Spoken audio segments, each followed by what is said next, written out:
Song Hao Min Spaကိုစွန့်ခွာတော့မှာလား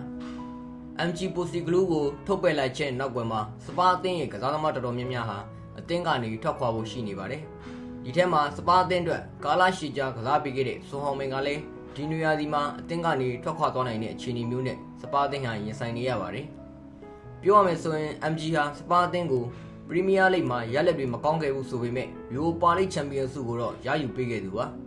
ဒီချက်နဲ့တင် Spa အသင်းရဲ့ကစားသမားတွေဟာ MG ကိုထုတ်ပယ်လိုက်တဲ့အတွက်တိတ်တော့မကျေနပ်လိုက်ကြပါဘူးလက်ရှိမှာ Spa အသင်းဟာ Bradford အသင်းရဲ့နီးပြ Thomas Frank ကိုရော်ချင်းငွေ10 သန်းပေးပြီးနီးပြအသစ်ဖြစ်ခန့်အပ်ထားပြီးပါပြီ Spa အသင်းရဲ့အသင်းကောင်းဆောင် Song Hao Min ကတော့ဒီနွေရာသီမှာအသင်းကနေထွက်ခွာသွားနိုင်တဲ့အလားအလာတွေ့မြင်နေရပါတယ်သူ့ကို Saudi ကလပ်အသင်းတွေဘက်ကစောင့်ကြည့်နေကြတာဖြစ်ပြီးအကယ်၍မြန်မာရဲ့လာစားဒါမှမဟုတ်မမောလောက်ဆရာကမ်းလှမ်းမှုတွေပြီးလာခဲ့မယ်ဆိုရင်တော့ Spa အသင်းဘက်ကလည်း Song Hao Min ကိုလက်လွတ်ဖို့များသလို Song Hao Min ကလည်း Saudi ကိုရောက်ရှိသွားနိုင်ပါတယ်